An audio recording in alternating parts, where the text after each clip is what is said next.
আসসালামু আলাইকুম।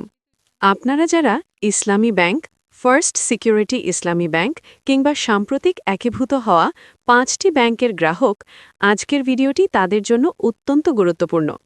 হয়তো আপনার ব্যাংকে এফডিআর করা আছে, কিংবা আপনার স্ত্রীর সাথে বা ব্যবসায়িক পার্টনারের সাথে একটি জয়েন্ট অ্যাকাউন্ট রয়েছে। আপনারা হয়তো ভাবছেন, আমার টাকা কি আমি ফেরত পাব? পেলেও কবে পাব? প্রিয় দর্শক, আপনাদের এই দুশ্চিন্তার অবসান ঘটাতে এবং ব্যাংকের ভেতরের সঠিক খবরটি জানাতেই আমাদের আজকের এই বিশেষ আয়োজন। সম্প্রতি আমরা ফার্স্ট সিকিউরিটি ইসলামী ব্যাংকের ব্রাঞ্চ ভিজিট করেছি এবং ম্যানেজারদের সাথে কথা বলে কিছু এক্সক্লুসিভ তথ্য জেনেছি, যা হয়তো আপনি এখনও জানেন না।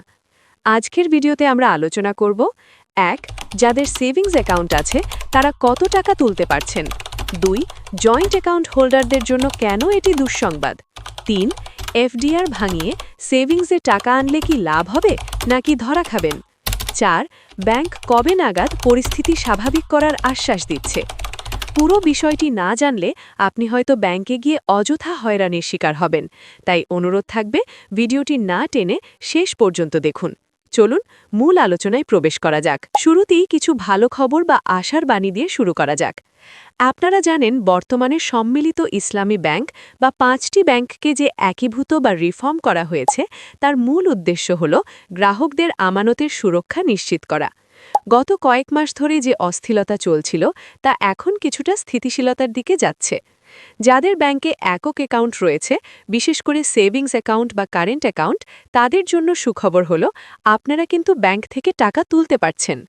আমাদের কাছে আসা তথ্য এবং সরজমিনে দেখা চিত্র অনুযায়ী ব্যাংকগুলো গ্রাহকদের সর্বোচ্চ ২ লক্ষ টাকা পর্যন্ত প্রদান করার চেষ্টা করছে। তবে তারল্য সংকটের কারণে সব শাখায় ২ লক্ষ টাকা দেওয়া সম্ভব হচ্ছে না। তবে নিরাশ হওয়ার কিছু নেই, ১ লক্ষ টাকা করে কিন্তু প্রায় সব সাধারণ গ্রাহককেই দেওয়া হচ্ছে। এখানে একটি বিষয় পরিষ্কার থাকা দরকার, আপনি ব্যাংকে গেলেই যে ১ লক্ষ টাকা পাবেন, বিষয়টি এমন নয়। ব্যাংক কর্মকর্তারা আপনার ব্যাংক স্টেটমেন্ট চেক করছেন, তারা দেখছেন গত নভেম্বর মাসে বা সাম্প্রতিক সময়ে আপনি কত টাকা তুলেছেন। আপনার অ্যাকাউন্টের ধরন এবং বর্তমান ব্যালেন্স বিবেচনা করেই তারা টাকা ছাড় করছেন। তবে মূল কথা হল, টাকা দেওয়া বন্ধ নেই। সাধারণ গ্রাহকরা তাদের নিত্য প্রয়োজনীয় অর্থ তুলতে পারছেন। এটি নিঃসন্দেহে একটি পজিটিভ দিক। এখন আসি মুদ্রার উল্টো পিঠে, অর্থাৎ যাদের জন্য আজকের ভিডিওর টাইটেলে আমরা দুঃসংবাদ শব্দটি ব্যবহার করেছি। আপনারা অনেকেই আছেন যারা পরিবারের সদস্যদের সাথে, যেমন স্বামী স্ত্রী মিলে অথবা বাবা ছেলে মিলে কিংবা ব্যবসায়িক প্রয়োজনে একাধিক ব্যক্তি মিলে জয়েন্ট অ্যাকাউন্ট করেছেন। দুঃখজনক হলেও সত্য, বর্তমানে ব্যাংকগুলো জয়েন্ট অ্যাকাউন্টের ক্ষেত্রে অত্যন্ত কঠোর অবস্থানে রয়েছে। ফার্স্ট সিকিউরিটি ইসলামী ব্যাংক সহ একীভূত হওয়া ব্যাংকগুলোর ব্রাঞ্চ থেকে প্রাপ্ত তথ্য অনুযায়ী এই মুহূর্তে জয়েন্ট অ্যাকাউন্ট থেকে বড় অঙ্কের টাকা উত্তোলন করা যাচ্ছে না। এমনকি অনেক ক্ষেত্রে টাকা দেওয়াই হচ্ছে না। কেন এমন হচ্ছে? এর পেছনের কারণগুলো যৌক্তিক। জয়েন্ট অ্যাকাউন্টের ভেরিফিকেশন প্রসেস বা যাচাই বাছাই প্রক্রিয়া একক অ্যাকাউন্টের চেয়ে জটিল। বর্তমান পরিস্থিতিতে ব্যাংকগুলো প্রতিটি ট্রানজ্যাকশন ম্যানুয়ালি বা খুব সতর্কতার সাথে মনিটরিং করছে। ওয়ারেস সংক্রান্ত বিষয়, একাধিক সিগনেচারের বৈধতা এবং কেস টু কেস অডিট করার কারণে জয়েন্ট অ্যাকাউন্টগুলো হোল্ডে রাখা হয়েছে বা প্রসেসিং ধীর করা হয়েছে। এখন প্রশ্ন হল, আপনাদের কতদিন অপেক্ষা করতে হবে? ব্যাংক কর্মকর্তাদের অনানুষ্ঠানিক ভাষ্য মতে জয়েন্ট অ্যাকাউন্ট হোল্ডারদের অন্তত ২ থেকে ৩ মাস অপেক্ষা করতে হতে পারে, পরিস্থিতি স্বাভাবিক না হওয়া পর্যন্ত এবং নতুন পলিসি পুরোপুরি ইমপ্লিমেন্ট না হওয়া পর্যন্ত আপনাদের ধৈর্যের পরীক্ষা দিতে হবে। এবার কথা বলা যাক তাদের নিয়ে যারা সারা জীবনের সঞ্চয় ব্যাংকে এফডিআর বা মেয়াদি আমানত হিসেবে রেখেছেন। অনেকেই আছেন যারা প্রতি মাসে এফডিআর-এর মুনাফা দিয়ে সংসার চালান। তাদের জন্য খবরটি খুব একটা স্বস্তিদায়ক নয়। বর্তমানে যাদের এফডিআর বা ডিপিএস-এর মেয়াদ শেষ হয়েছে অথবা যারা মেয়াদ শেষ হওয়ার আগেই টাকা তুলে ফেলতে চাইছেন, তাদের টাকা ফেরত দেওয়া হচ্ছে না। ব্যাংকের লিকুইডিটি বা নগদ টাকার প্রবাহ কম থাকায় বড় অঙ্কের আমানত বা এফডিআর ভাঙানো পুরোপুরি বন্ধ রাখা হয়েছে। ব্রাঞ্চ ভিজিট করে জানা গেছে, এফডিআর গ্রাহকদের অন্তত 6 মাস 6 মান্থস অপেক্ষা করার পরামর্শ দেওয়া হচ্ছে। এটি একটি দীর্ঘ সময়, আমরা বুঝতে পারছি, কিন্তু ব্যাংকিং সেক্টরকে টিকিয়ে রাখতে এবং ছোট আমানতকারীদের সুরক্ষা দিতে ব্যাংকগুলো এখন বড় আমানত বা এফডিআর আটকে রাখতে বাধ্য হচ্ছে। ব্যাংক থেকে বলা হচ্ছে 6 মাস পর যখন ব্যাংকের ক্যাশ ফ্লো বাড়বে এবং রিকভারি ভালো হবে তখন পর্যায়ক্রমে এফডিআরের টাকা ফেরত দেওয়া হবে। তাই এই মুহূর্তে ব্যাংকে গিয়ে কর্মকর্তাদের সাথে তর্কাতর্কি করে কোনো লাভ হবে না, কারণ তাদের হাতেও কোনো ক্ষমতা নেই সেন্ট্রাল নির্দেশনা ছাড়া টাকা রিলিজ করার।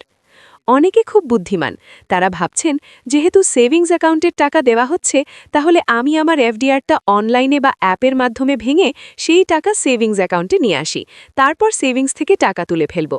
প্রিয় দর্শক, সাবধান, এই ভুলটি করতে যাবেন না, কারণ ব্যাংক এখন আগের চেয়ে অনেক বেশি স্মার্ট এবং সতর্ক। আপনি যদি অ্যাপ ব্যবহার করে বা অন্য কোনো উপায়ে আপনার এফডিআর ক্লোজ করে টাকা সেভিংস অ্যাকাউন্টে ট্রান্সফার করেন, তবুও আপনি সেই টাকা ক্যাশ করতে পারবেন না।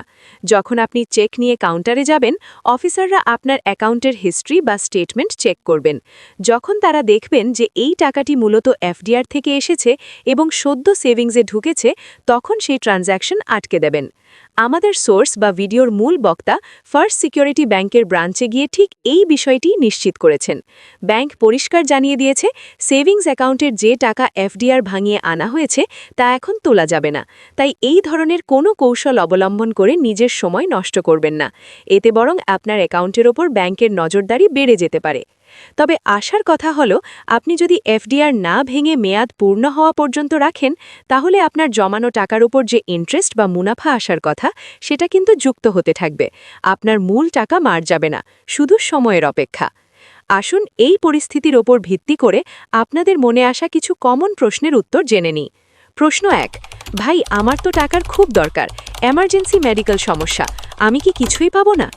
উত্তর, যদি আপনার মেডিকেল বা চরম জরুরি অবস্থা থাকে তবে সমস্ত ডকুমেন্ট নিয়ে ব্রাঞ্চ ম্যানেজারের সাথে সরাসরি দেখা করুন। কিছু কিছু ক্ষেত্রে মানবিক বিবেচনায় ম্যানেজাররা হেড অফিসের অনুমতি নিয়ে সামান্য কিছু অর্থের ব্যবস্থা করতে পারেন, তবে এটি নিশ্চিত নয়। প্রশ্ন 2, অন্য ব্রাঞ্চে কি একই নিয়ম?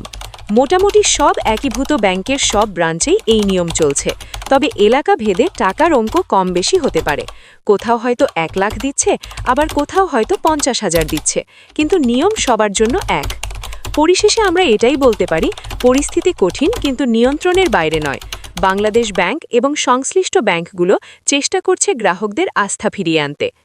আপনাদের প্রতি আমাদের পরামর্শ: 1, ধৈর্য ধরুন, ব্যাংকে গিয়ে হইচই করবেন না, এতে ব্যাংকারদের কাজ করতে সমস্যা হয় এবং আপনার সেবা পেতেও দেরি হবে।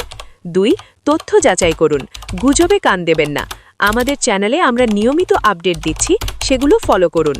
3, অপেক্ষা করুন, জয়েন্ট অ্যাকাউন্টের জন্য 2-3 মাস এবং এফডিআরের জন্য অন্তত 6 মাস মানসিক প্রস্তুতি নিয়ে রাখুন।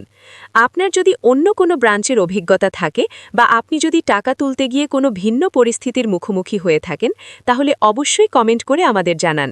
আপনার একটি কমেন্ট হয়তো হাজারো মানুষকে সঠিক তথ্য জানতে সাহায্য করবে।